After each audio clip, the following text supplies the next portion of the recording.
प्रिय भगतगण, आज हम आपको एक कथा का श्रवण करा रहे हैं जिसे सुनने मात्र से आपके जीवन में सुख संपत्ति और धन की वर्षा होगी।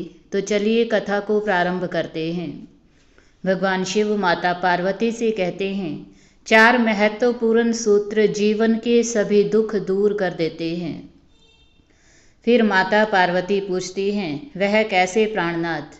फिर भगवान शिव कहते हैं, हे देवी, आज की कथा और उसमें दिए गए ज्ञान की 4 मुख्य बातें इंसान के जीवन के लिए अत्यंत लाभदायक सिद्ध होंगी। इसलिए मैं आपसे विनती करता हूँ कि कृपया वीडियो के अंत तक आप हमारे साथ जुड़े रहें। हे देवी, आज की इस बेहद महत्वपूर्ण और शिक्षाप्रद कहानी का आरंभ करते हैं। अगर आप यह कहानी सुन रहे हैं तो पूरा सुनिए। इस कथा को आधा अधूरा छोड़कर जाने की गलती मत करिएगा, क्योंकि इस पवित्र कथा को पूरा सुनने से मन चाहा फल की प्राप्ति होगी। इसलिए इस कथा को पूरा सुने। आप शिव भक्त हैं तो भोलेनाथ का अनादर ना करें। भक्तजनों, बहुत समय पहले की बात है, एक गांव में एक अत्यंत निर्धन परिवार रहता था। इस गरीब परिवार में एक पुरुष और एक स्त्री थे। यह दोनों पति पत्नी बड़े प्यार से अपने मिट्टी के झोंपड़ी में जीवन यापन कर रहे थे। जहाँ स्त्री घर में रहकर घरेलू कार्य संभालती थी, वहीं उसका पति मेहनत मजदूरी कर परिवार की देखभाल करता था। जैसे जैसे वे अपनी मिट्टी की झोंपड़ी में दिन काट रहे थे, उनकी जीवन की गाड़ी भी आगे बढ़ रही थी। समय बीतने के साथ ही उस पुरुष की पत्नी गर्भवती हो जाती है। जब स्त्री गर्भवती होती है तो इस खबर को सुनकर उसके पति का चेहरा खुशी से दमक उठता है और फिर वे दोनों पति पत्नी अपने भावी जीवन के बारे में सोचने लगते हैं। अब हमारे आशियाने में भी नन्हे कदमों की चहल पहल होगी। हर माँ बाप की तरह हमारा भी ख्वाब था कि हमारे घर में भी एक नन्ही जान हो जो हमारे वंश को आगे बढ़ाए और हमारा नाम रोशन करे। उस गरीब दंपति का भी यही सपना था। जब उस व्यक्ति को पता चला कि उसकी पत्नी गर्भवती है, तो उसे भी एहसास हुआ कि अब वह भी जल्द ही पिता बनने वाला है। मेरे घर में भी एक प्यारा सा बच्चा होगा जिसे मैं अपनी गोद में खिलाऊंगा। दोस्तों, इस तरह एक पिता अनेक सपने देखता है, लेकिन सपने और हकीकत में फ़र्क होता है। किसकी ज़िंदगी में कब क्या मोड़ आ जाए, यह कह पाना मुश्किल है। बीते हुए कल की घटनाओं को हम देख सकते हैं, उन्हें लिख सकते हैं और दुनिया को बता सकते हैं कि यह हुआ था, लेकिन भविष्य में क्या होगा इसका अंदाज़ा किसी को नहीं होता। इसके बारे में तो समय ही बताता है, या फिर वह परमपिता परमात्मा जानता है जिसने इस संसार को बनाया है। दोस्तों, जिस घर में कल तक खुशियों की उम्मीद थी, वहाँ अचानक मातम पसर जाता है। परिवार के प्रमुख की एक दुर्घटना में मौत हो जाती है। वहीं उनकी पत्नी प्रसव पीड़ा से गुजर रही होती है और उसी समय उसे अपने पति के निधन की खबर मिलती है। पड़ोसी उसे अस्पताल ले जाते हैं और उसके पति को शमशान। जब उसे पता चलता है कि उसका पति नहीं रहा, तो वह बेहद दुखी होती है, क्योंकि उसका पति ही उसका एकमात्र सहारा था। वह रोते हुए भाग्य को कोसती है कि उसने उसे किस हाल में छोड़ दिया है। वह सोचती है कि वह अपने बच्चे का पालन पोषण कैसे करेगी। अस्पताल में उसका दुखद विलाप सुनकर वहाँ मौजूद लोग उसे सांत्वना देते हैं और उसे धैर्य रखने की सलाह देते हैं। उनके समझाने पर वह शांत होती है और एक सुंदर पुत्र को जन्म देती है। उसके जीवन साथी के जाने का दुख तो होता है, लेकिन उसके पुत्र के आने से उसे सांत्वना मिलती है। वह सोचती है कि भगवान ने एक सहारा छीना तो दूसरा दे दिया। वह इसी बीच के साथ संतोष कर लेती है और अपने बच्चे के साथ घर लौट आती है। समय बीतता जाता है और कुछ समय के लिए पड़ोसी उसकी मदद करते हैं, पर समय के साथ साथ वे सभी लोग उस महिला से किनारा करने लगते हैं।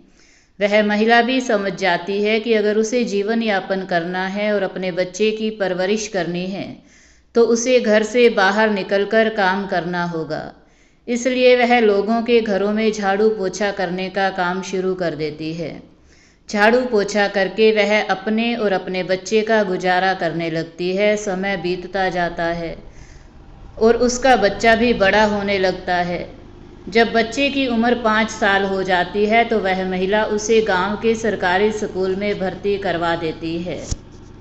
सरकारी स्कूल में यह सोचकर भर्ती करवा देती है कि वह तो जीवन में कुछ नहीं कर पाई, लेकिन वह अपने बच्चे को इतना सक्षम बना देगी कि उसे कभी किसी के सामने हाथ नहीं फैलाना पड़े। इसी सोच के साथ वह अपने बच्चे को स्कूल में भर्ती करवा देती है और बच्चा पढ़ाई में लग जाता है। बच्चा स्कूल जाने लगता है और माँ दूसरों के घरों में काम करके दोनों का पेट पालने लगती है। कुछ समय और बीतता है और वह बच्चा 10-12 साल का हो जाता है। जब बच्चे की उम्र 10-12 साल होती है तो एक दिन उसकी माँ बहुत गंभीर रूप से बीमार पड़ जाती है। शुरुआत में तो उसे लगता है कि यह कोई मामूली बीमारी है और अपने आप ठीक हो जाएगी, लेकिन ऐसा नहीं होता और उसकी हालत बिगड़ने लगती है। बीमारी की वजह से वह काम भी नहीं कर पाती और घर में इतने पैसे भी नहीं होते कि वह किसी अच्छे डॉक्टर से इलाज करा सके। धीरे धीरे उसे भी यह एहसास होने लगता है कि अब उसके पास ज़्यादा समय नहीं बचा है। जब एक नन्हा बच्चा अपनी माँ की तकलीफ़ देखता है तो वह बहुत परेशान हो जाता है और माँ से कहता है, माँ तुम चिंता मत करो, मैं अभी डॉक्टर से दवा लेकर आता हूँ।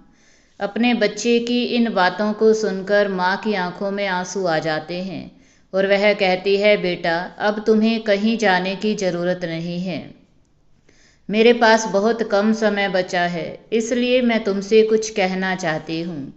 मेरी बातों को गौर से सुनो। उस माँ ने अपने बच्चे को गले लगाते हुए कहा, बेटा जिंदगी का कोई भरोसा नहीं, मुझे नहीं लगता कि मैं ज़्यादा दिन रहूँगी, इसलिए ध्यान से मेरी बातें सुनो। तुम्हारे पिताजी और मैंने जब तुम पैदा भी नहीं हुए थे यह सपना देखा था कि हम अपने बच्चे को इतना पढ़ाएंगे लिखाएंगे कि उन्हें यह कष्ट नहीं उठाना पड़े। मैं तो इस दुनिया से जा रही हूँ, लेकिन तुम हमेशा याद रखना कि तुम्हारे पिताजी का सपना था कि मेरा बेटा पढ़ लिख कर एक बड़ा आदमी बने। अगर संभव हो तो तुम उनके सपने को सच करना, पूरी लगन से पढ़ाई करना और ऐसा कोई काम मत करना जिससे तुम्हारे पिताजी का नाम बदनाम हो। अपने जीवन को ऐसे जियो कि तुम्हारा जीवन और यह दुनिया दोनों रोशन हो जाएं। पैसों से भी ज़्यादा इस बात का ख्याल रखना कि तुम्हारे पिताजी का नाम ऊंचा रहे, क्योंकि पैसा तो हर कोई कमा लेता है, पैसे कमाना तो आम बात है, पर सम्मान और प्रतिष्ठा अर्जित करना वास्तव में महत्वपूर्ण है। बेटा तुम हमेशा अपने पिता के आदर्शों पर चलना, कड़ी मेहनत करना और हमेशा गर्व के साथ जीवन जीना, लेकिन घमंड से बचना, क्योंकि गर्व और घमंड में बहुत फर्क होता है। घमंड इंसान को कभी आगे नहीं बढ़ने देता, जबकि गर्व कभी पीछे नहीं हटने देता। इसलिए बेटा तुम हमेशा गर्वित होकर रहना, अपना जीवन जियो और मेरी इन बातों को हमेशा याद रखना। माँ ने कहा, बेटा अब मुझे लगता है कि मेरा तुम्हारे पिताजी के पास जाने का वक्त आ गया है, मैं अब ज़्यादा दिन नहीं जी पाऊंगी। बेटे ने कहा, माँ तुम ऐसा क्यों कह रही हो, तुम चिंता मत करो, मैं अभी दवाई लेकर आता हूँ। यह कहकर बेटा माँ के पर्स से 10 रुपये लेता है और दवाई लेने शहर की ओर निकल जाता है। उस छोटे बच्चे के शहर जाने के बाद माँ की आत्मा शरीर छोड़ देती है। जब गांव वालों को इसका पता चलता है तो वे सब मिलकर उस गरीब महिला के अंतिम संस्कार की व्यवस्था करते हैं। बेटे के वापस आने पर वे उसके हाथों से माँ का अंतिम संस्कार करवा देते हैं।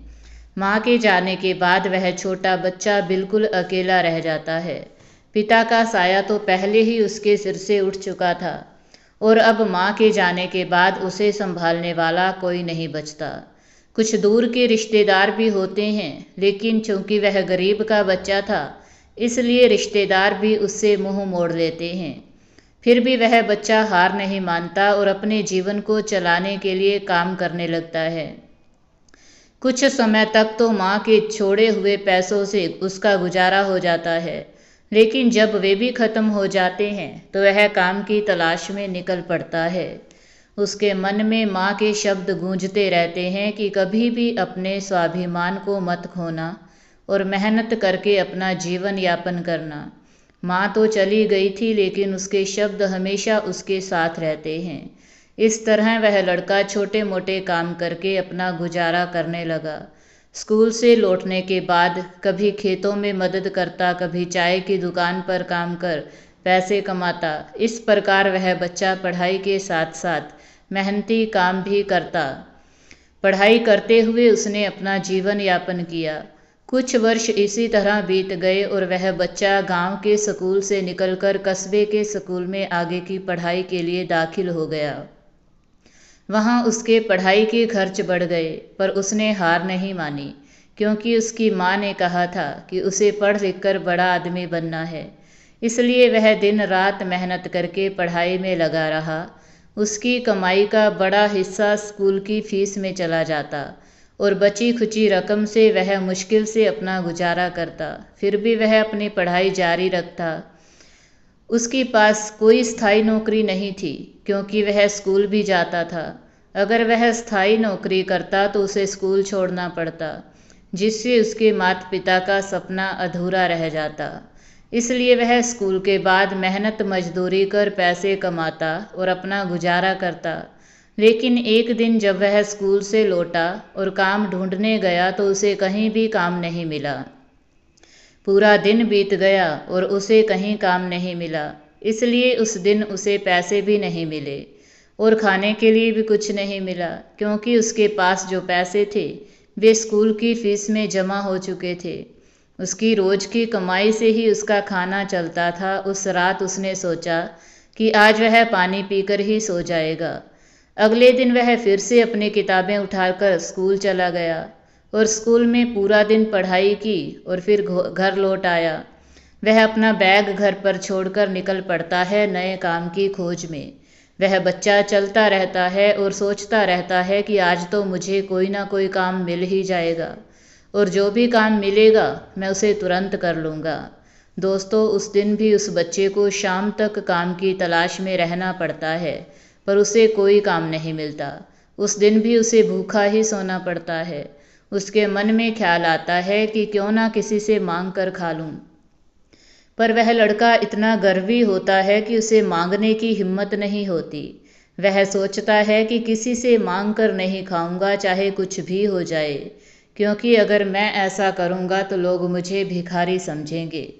मैं भिखारी नहीं हूँ, मुझे भी ईश्वर ने भेजा है और मेरी माँ कहती थी कि जब परमात्मा जीवन देता है तो भोजन का भी प्रबंध करता है। इसलिए मैं भूखा रह सकता हूँ, लेकिन भीख नहीं मांगूंगा। दोस्तों, यह सोचकर वह लड़का उस दिन भी भूखा ही सो जाता है।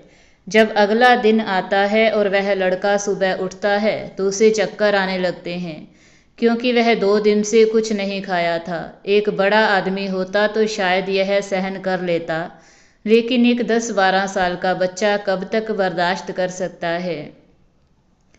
भूख से उसकी हालत खराब होने लगती है और वह स्कूल भी नहीं जा पाता। स्कूल ना जा पाने पर वह सोचता है कि अब क्या करूं। फिर वह लड़का काम ढूंढने निकलता है और कुछ समय तक तो इधर उधर घूमता है, लेकिन थोड़ी देर बाद ही उसकी हालत बिगड़ने लगती है।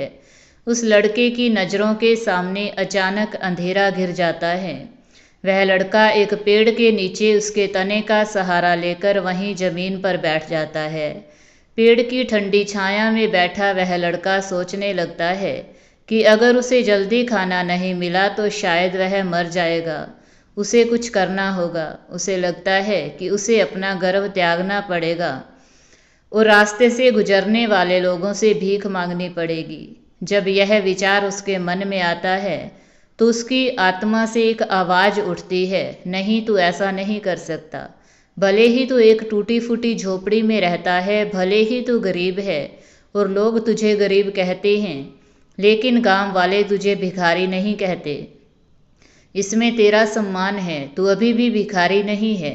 और अगर तू लोगों से भीख मांगेगा तो सभी तुझे भिखारी समझेंगे। क्या तू यह चाहता है? जब लड़का अपनी आत्मा की इस आवाज़ को सुनता है तो वह ठिठक जाता है। वह सोचता है कि वह कभी भी खुद को भिखारी कहलाना सहन नहीं कर सकता।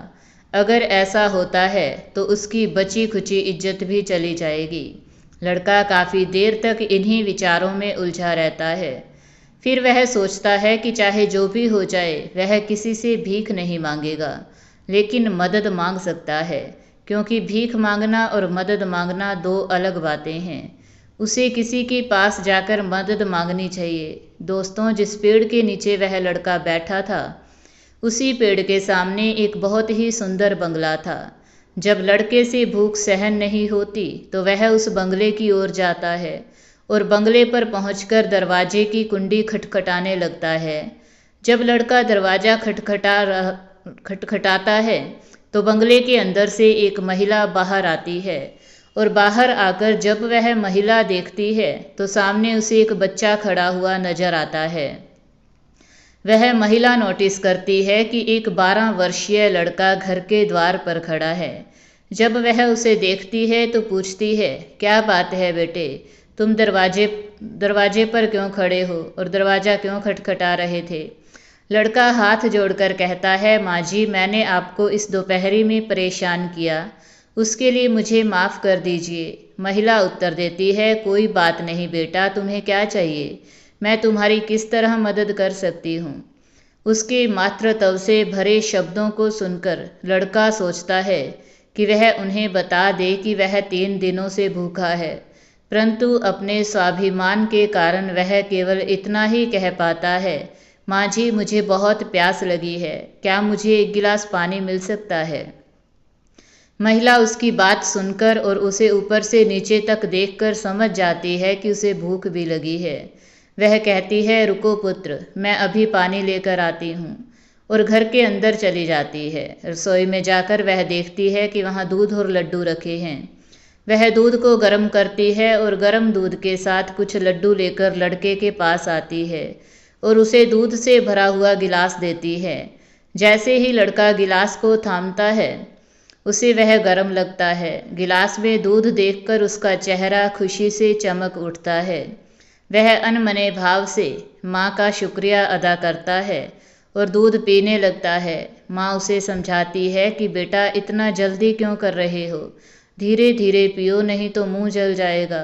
पहले यह लड्डू खा लो, इस बीच दूध भी ठंडा हो जाएगा, फिर आराम से पी लेना। लड़का जब उस महिला की बातें सुनता है और उसका चेहरा देखता है तो उसे अपनी माँ नजर आती है। वह सोचता है, कितनी प्यारी माँ है यह, मैंने तो सिर्फ पानी मांगा था और इन्होंने मुझे गर्म दूध और लड्डू दिए। वह लड्डू और दूध को ईश्वर का प्रसाद मानकर खा पी लेता है। महिला उससे पूछती है कि बेटा, कुछ और चाहिए? लड़का कहता है, नहीं माँ, मैंने तो आपसे सिर्फ पानी मांगा था, लेकिन आपने मुझे दूध पिला दिया। वह सोचता है कि मुझे इन्हें कुछ देना चाहिए, पर क्या दूँ, मेरे पास तो एक पैसा भी नहीं है। फिर भी वह लड़का महिला से कहता है, मैया, मैंने तो आपसे एक गिलास पानी मांगा था और आपने मुझे इतना अच्छा गर्म दूध पिलाया और लड्डू खिलाए। बताइए माँ, मैं इसके बदले में आपको क्या दे सकता हूँ? महिला ने कहा, बेटा, तुम कैसी बातें करते हो? मैंने तुम्हें लड्डू और दूध इसलिए थोड़े ही दिया था कि बदले में कुछ मांगूंगी। मैंने तो यह इसलिए दिया था क्योंकि जब मैंने तुम्हारा चेहरा देखा तो लगा कि पानी क्या पिलाऊंगी। मेरी जितनी भी हैसियत होगी मैं जरूर कर दूंगा। महिला जब लड़के की यह बातें सुनती है तो सोचने लगती है, यह बच्चा बड़ा स्वाभिमानी है। इस बच्चे की बातें सुनकर लगता है कि वह गरीब है, पर उसमें आत्मसम्मान बहुत है। इसलिए वह महिला उसे यह कहकर दिलासा देती है कि बेटा, अगर तुम्हारी इच्छा है कि तुम मेरा उपकार चुकाओ तो सुनो, मैंने तुम्हें लड्डू खिलाकर और दूध पिलाकर कोई उपकार नहीं किया है। मुझे फिर भी अगर तुझे फिर भी लगता है कि मैंने तुम पर एक उपकार किया है और तुम उसे चुकाना चाहते हो, बेटा तुम मुझे एक वादा करो कि जिस तरह मैं आज तुम्हारे बुरे समय में काम आई हूँ, उसी तरह जब तुम बड़े हो जाओगे तो किसी और की मदद करना। बस यही वादा कर दो कि जिस दिन तुम किसी मजबूर की मदद करोगे उस दिन समझ लेना कि तुम मेरे उपकार से मुक्त हो गए। दोस्तों, उस महिला ने यह शब्द इसलिए कहे थे कि लड़का खुद को बेबस और लाचार ना समझे और खुशी खुशी अपने घर जा सके। लेकिन वह लड़का माता जी की हर बात को दिल से लगा लेता है और मन ही मन यह प्रण करता है कि माँ, जिस दिन मैं सक्षम हो जाऊंगा उस दिन तुम्हारा उपकार जरूर चुकाऊंगा। यह प्रण करके वह लड़का माता जी के पैर छूता है और काम की तलाश में निकल पड़ता है। इस तरह कई दिन बीत जाते हैं। दोस्तों, देखिए संयोग की बात कि जिस स्कूल में वह बच्चा पढ़ता था उसी स्कूल में उस महिला का बेटा भी पढ़ता था, जिसने कुछ दिन पहले लड़के की भूख मिटाई थी। एक दिन वही महिला अपने बच्चे को स्कूल छोड़ने आती है और जब उसकी नज़र उस लड़के पर पड़ती है तो वह उसे पहचान लेती है और स्कूल के प्रिंसिपल के ऑफिस में जाती है। प्रिंसिपल के ऑफिस में पहुंचकर उसे पता चलता है कि उस बच्चे का नाम विजय है और विजय के माता पिता का देहांत हो चुका है और वह दुनिया में अकेला है। जब महिला को विजय की पूरी कहानी पता चलती है तो उसका दिल भर आता है। वह सोचती है कि उसे इस बच्चे की मदद करनी चाहिए, लेकिन फिर सोचती है कि यह बच्चा पैसे नहीं लेगा क्योंकि वह बहुत स्वाभिमानी है। उसके व्यवहार से ही समझ आ गया था, पर मुझे कुछ करना ही होगा ताकि इसकी पढ़ाई अधूरी न रह जाए। गहन विचार विमर्श के बाद वह महिला प्रधानाचार्य से कहती है, भाई साहब, अगर मैं इसकी फीस भर दूं तो आपको कोई आपत्ति तो नहीं होगी? प्रधानाचार्य ने उत्तर दिया, बहन जी, मुझे कोई आपत्ति नहीं है, लेकिन विजय इसके लिए कभी राजी नहीं होगा क्योंकि वह बहुत स्वाभिमानी लड़का है। तब वह महिला प्रधानाचार्य को समझाती है, भाई साहब, आप बच्चे को समझा दीजिए और यह कह दीजिए कि सरकार ने उसकी फीस माफ़ कर दी है, अब उसे फीस भरने की कोई ज़रूरत नहीं है। इस तरह वह महिला विजय की साल भर की फीस जमा कर देती है और विजय की पढ़ाई फिर से शुरू हो जाती है। विजय अब मन लगाकर पढ़ाई करता है और खाली समय में दुकानों पर काम भी करता है। वाकई डूबते को तिनके का सहारा होता है।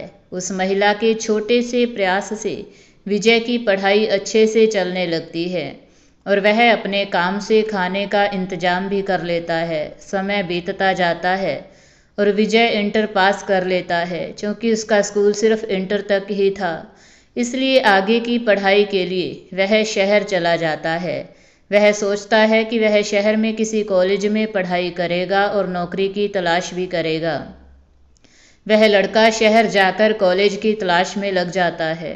उस महिला को इस बात का पता तब लगता है जब वह हर महीने की तरह उस महीने भी अपने बच्चे और उस लड़के की फीस जमा करने स्कूल जाती है। स्कूल के स्टाफ ने बताया कि विजय तो 12वीं पास करके कॉलेज में एडमिशन लेने के लिए शहर जा चुका है और अब उसकी फीस जमा करने की ज़रूरत नहीं है। यह सुनकर महिला सोचती है कि ठीक है, जितना भगवान ने मुझे उस बच्चे की मदद करने का मौका दिया मैंने कर लिया। अब वह जहाँ भी रहे खुश और संतुष्ट रहे। इस तरह वह महिला स्कूल से वापस अपने घर लौट आती है और अपने घरेलू कामों में व्यस्त हो जाती है, जबकि वह लड़का शहर में जाकर अपनी आगे की पढ़ाई जारी रखता है। इस प्रकार 25 वर्ष बीत जाते हैं और उन वर्षों में वह युवक उस महिला को एक बार भी नहीं देख पाता। उधर वह महिला का बेटा अब बड़ा हो गया था और व्यापार करके बहुत तरक्की कर लेता है। अपने बेटे के साथ उस महिला का समय सुखमय बीतने लगता है। बेटा बहुत ही विनम्र और संस्कारी था और अपनी माँ से बहुत प्रेम करता था। सब कुछ अच्छा चल रहा होता है कि एक दिन वह माँ अचानक बीमार पड़ जाती है। शाम को जब उसका बेटा घर आता है और अपनी माँ का उदास चेहरा देखता है तो पूछता है, माँ क्या बात है, आज तुम्हारा चेहरा इतना मुरझाया हुआ क्यों है। माँ बताती है कि उसे नहीं पता क्या हुआ है, लेकिन सुबह से उसकी तबीयत ठीक नहीं है। यह सुनकर बेटा तुरंत अपनी माँ को अस्पताल ले जाता है और वहाँ एक अच्छे डॉक्टर से जांच करवाता है। डॉक्टर जांच के बाद बेटे को बताते हैं कि उसकी माँ को कैंसर है। बेटा डॉक्टर से कहता है कि वह अपनी माँ का इलाज करवाने के लिए हर संभव प्रयास करेगा और उन्हें पैसों की चिंता नहीं करनी चाहिए।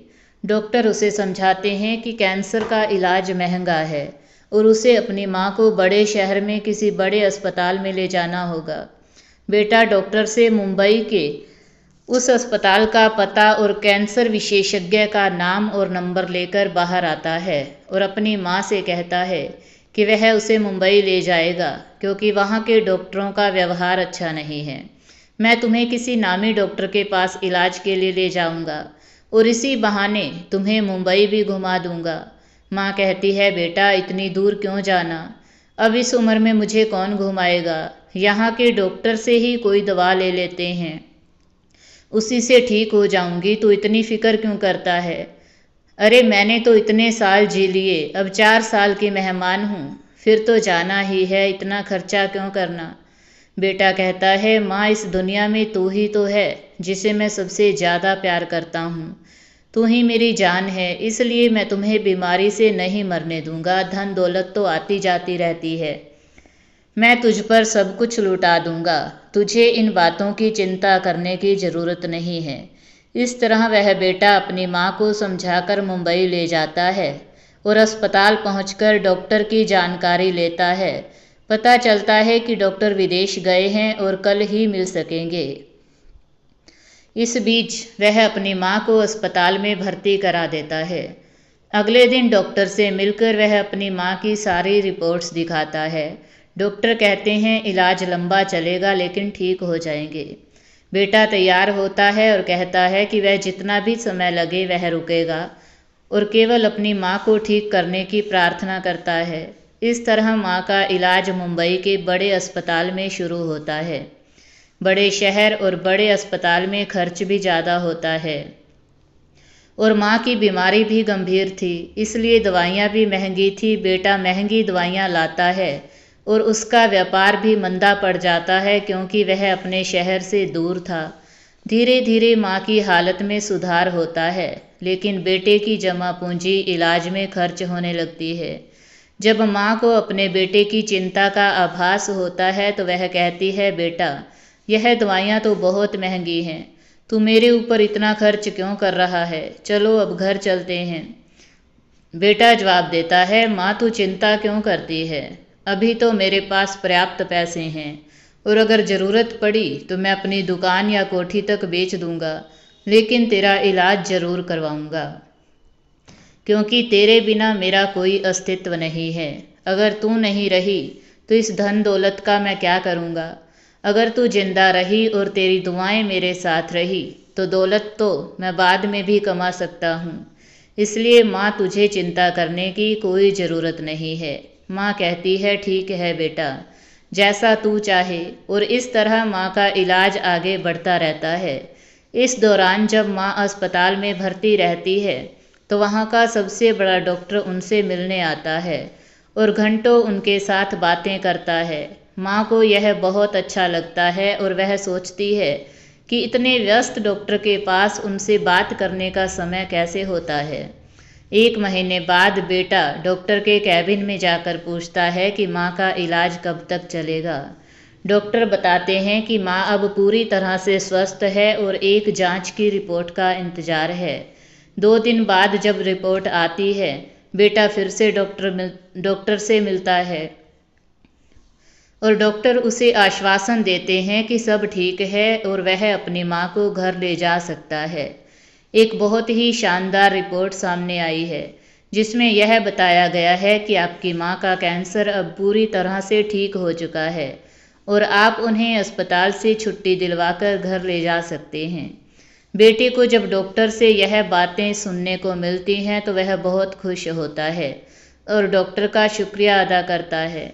शुक्रिया कहने के बाद वह यह खुशखबरी अपनी माँ को देने के लिए उनके पास जाता है। बेटा सोचता है कि उसकी मेहनत रंग लाई है और उसकी माँ बच गई है। हालांकि इस दौरान उसका काफ़ी पैसा और समय खर्च हो गया है। जब बेटा अपनी माँ को यह खुशखबरी सुनाता है कि उनकी रिपोर्ट आ गई है और अब वह पूरी तरह से स्वस्थ हैं तो माँ खुश होती है, लेकिन तुरंत ही चिंतित भी हो जाती है। जब बेटा पूछता है कि वह खुशी के मौके पर उदास क्यों है तो माँ बताती है कि वह इसलिए चिंतित है क्योंकि उन्हें अस्पताल के बिल की चिंता है, जिसका भुगतान कैसे होगा, क्योंकि उनके बेटे की सारी जमा पूंजी पहले ही उनकी दवाइयों में खर्च हो चुकी है। बेटा अपनी माँ को आश्वासन देता है कि वह चिंता ना करे क्योंकि वह अभी जीवित है और वह खर्च का इंतजाम कर लेगा, चाहे उसे अपनी दुकान या घर तक क्यों न बेचना पड़े। वह कहता है कि उसकी माँ के रहते हुए वह फिर से सब कुछ हासिल कर सकता है। बेटा अपनी माँ को बहुत समझाता है, लेकिन माँ का अपने बेटे के प्रति चिंतित होना स्वाभाविक है। माँ सोचती है कि अगर बेटा अपनी दुकान और घर बेच देगा तो उसके जीवन और व्यवसाय का क्या होगा। पूरी रात माँ इसी चिंता में डूबी रहती है। बेटा भी परेशान है कि वह पैसों का इंतजाम कैसे करेगा, लेकिन वह अपनी माँ को और दुखी नहीं करना चाहता, इसलिए वह अपनी माँ को आश्वासित करता है। इस तरह चिंता में डूबे माँ बेटे की रात बीत जाती है और नया दिन आता है। जब नया दिन आता है और माँ की छुट्टी का समय होता है तो अस्पताल का एक स्टाफ सदस्य एक लिफाफा लेकर माँ बेटे के पास आता है और उस महिला के बेटे से कहता है कि डॉक्टर साहब ने आपके लिए यह बिल का लिफाफा भेजा है। आप इस बिल को ध्यान से पढ़ें और पढ़ने के बाद बिल अदा करके आप अपनी माँ को घर ले जा सकते हैं। बिल का लिफाफा देकर अस्पताल का कर्मचारी वापस चला जाता है और बेटा लिफाफे को पलट पलट कर देखने लगता है। बेटा सोचता है कि पता नहीं कितना बिल होगा। जब वह माँ अपने बेटे का चिंतित चेहरा देखती है तो उसके चेहरे के भावों को समझ जाती है कि उसका बेटा बिल की राशि को लेकर परेशान है। यह देखकर वह माँ लिफाफा अपने बेटे के हाथ से ले लेती है और उसे खोलकर देखने लगती है। इसी बीच वहाँ बड़े डॉक्टर साहब भी माँ के पास पहुँच जाते हैं। जैसे ही माँ लिफाफा खोलकर देखती है उसमें एक पर्ची देखती है। जब माँ जी उस पर्ची को पढ़ती है तो पर्ची में लिखे शब्दों को पढ़कर उनकी आंखें चौंध जाती हैं। पर्ची में लिखा होता है कि माँ जी, आपने अपने बिल का भुगतान तो 25 साल पहले ही कर दिया था, जब आपने एक बच्चे को दूध पिलाया और लड्डू खिलाकर उसके स्वाभिमान की रक्षा की थी। अब भुगतान करने की कोई ज़रूरत नहीं है। आपका वही प्यारा बच्चा डॉक्टर विजय है। जब माँ उस पर्ची को पढ़ती है तो आश्चर्य से उनकी आंखें फैल जाती हैं। जब उसका बेटा पूछता है कि माँ बिल कितना आया है तो माँ खुशी से वह पर्ची अपने बेटे को दे देती है। बेटा भी जब पर्ची पढ़ता है तो वह भी हैरान रह जाता है। जब बेटा पर्ची के नीचे बड़े डॉक्टर साहब के हस्ताक्षर देखता है तो वह अपनी माँ से पूछता है, माँ, क्या आप इसे बड़े डॉक्टर साहब को जानती हैं? क्या वे आपके परिचित हैं? माँ उसे जवाब देती है, बेटा, पहले मैं उन्हें नहीं जानती थी, लेकिन आज मुझे पता चला है कि अस्पताल के सबसे बड़े डॉक्टर कौन हैं। बेटे के पूछने पर कि माँ वह कौन है, माँ ने बताया, बेटा 25 साल पहले जब तुम बहुत छोटे थे तब तुम्हारी उम्र का एक बच्चा दोपहर में हमारे घर आया था। उसने मुझसे पानी मांगा था। उसकी हालत देखकर लग रहा था कि उसने कई दिनों से कुछ नहीं खाया है, इसलिए मैंने उसे दूध और लड्डू दिए। उसने खाना तो लिया, लेकिन पूछा कि वह मेरे इस उपकार का बदला कैसे चुका सकता है। मैंने उसे कहा कि जिस तरह मैंने आज तुम्हारी मदद की है, जब तुम बड़े हो जाओ और मदद करने लायक हो जाओ तो किसी की मदद कर देना। मुझे नहीं पता था कि वह बच्चा बड़ा होकर एक डॉक्टर बनेगा और मेरी मदद करेगा। शायद वही बड़े डॉक्टर साहब वह बच्चा है जिन्हें मैंने दूध और लड्डू दिए थे। मैं हैरान हूँ कि इतने सालों बाद भी उसे मेरी बातें याद हैं। यह सुनकर डॉक्टर साहब जो पीछे खड़े थे आगे आए, आंसुओं से भरी आंखों के साथ माँ को प्रणाम किया, उनके पास बैठे और बातचीत की। मैं वही बच्चा हूँ माँ जी, जिसके आत्मसम्मान की आपने कभी रक्षा की थी। आपके कहे हर शब्द आज भी मेरे कानों में गूंजते हैं। आपने कहा था कि जिस तरह आज मैं तुम्हारे काम आई हूँ, तुम भी बड़े होकर किसी के संकट के समय में मदद करना। उस समय मुझे नहीं पता था कि मैं बड़ा होकर कैसे किसी की मदद कर सकता हूँ, लेकिन मैंने आपके संस्कारों को अपनाया है और आपने जो बातें बस यूं ही कह दी थी, वह मेरे लिए एक महामंत्र बन गई। मैं आज भी उन्हीं सिद्धांतों पर चलता हूँ, उसी मंत्र को जीता हूँ। मैंने जीवन में कई दुख और संघर्ष देखे हैं, लेकिन कभी भी हिम्मत नहीं हारी, क्योंकि आपके शब्द मेरे कानों में बजते रहे और उन्हीं की बदौलत आज मैं इस मुकाम पर हूँ। अगर आप उस समय मेरी स्कूल की फीस नहीं भरती, मेरे स्वाभिमान की रक्षा नहीं करती, तो शायद मैं आज यहाँ नहीं होता। आपकी वजह से ही मैं एक बड़ा डॉक्टर बन पाया हूँ। और यह कहकर डॉक्टर माँ की दवाइयों और जांच का खर्च हुए पैसे उन माताजी के हाथों में रख देता है। माताजी कहती हैं कि बेटा, तुमने मेरा इतना अच्छा इलाज किया कि मुझे मौत के मुंह से बचाया, अस्पताल का खर्चा माफ़ किया, अपनी फीस नहीं ली। मेरे लिए यही काफ़ी है बेटा, तुम मुझे दवाइयों के पैसे क्यों लौटा रहे हो? डॉक्टर कहता है, माँ जी, आपने मेरे लिए जो किया है उसके बदले में तो यह कुछ भी नहीं है। मैं तो वही कर रहा हूँ जो आपने मुझे सिखाया था। उस दिन आप मेरे बुरे वक्त में काम आई थी। आज मैं इस लायक हूँ कि मैं कुछ काम आ सकूँ। इसलिए माताजी, जिस तरह आपने 25 साल पहले मेरे स्वाभिमान की रक्षा की थी, उसी तरह आज यह छोटी सी भेंट मेरी तरफ से स्वीकार करें। और डॉक्टर जिद करके उस बुजुर्ग माँ को दवाइयों के पैसे लौटा देता है और उनके चरणों में नतमस्तक हो जाता है। बुजुर्ग माँ डॉक्टर को उठाकर अपने सीने से लगा लेती है और प्यार से उनका दुलार करती है। उस बुजुर्ग माँ की आंखों में भी आंसू होते हैं और उस अस्पताल के सबसे बड़े डॉक्टर की आंखों में भी। जब अस्पताल में मौजूद लोग इस दृश्य को देखते हैं तो सभी की आंखें नम हो जाती हैं। कुछ देर बाद माताजी अपने बिस्तर से उठती हैं और अस्पताल में मौजूद लोगों से कहती हैं कि जैसे मेरे यह 2 बेटे हैं, इसी तरह आप सभी भी मेरे पुत्रों के समान हो। फिर सभी लोग वहाँ से चले जाते हैं। फिर भगवान शिव कहते हैं, वह 4 महत्वपूर्ण सूत्र जीवन के सभी दुख दूर कर देते हैं। यह चारों सूत्र आपके जीवन में अत्यंत उपयोगी सिद्ध होंगे, इसलिए इन्हें हमेशा याद रखो।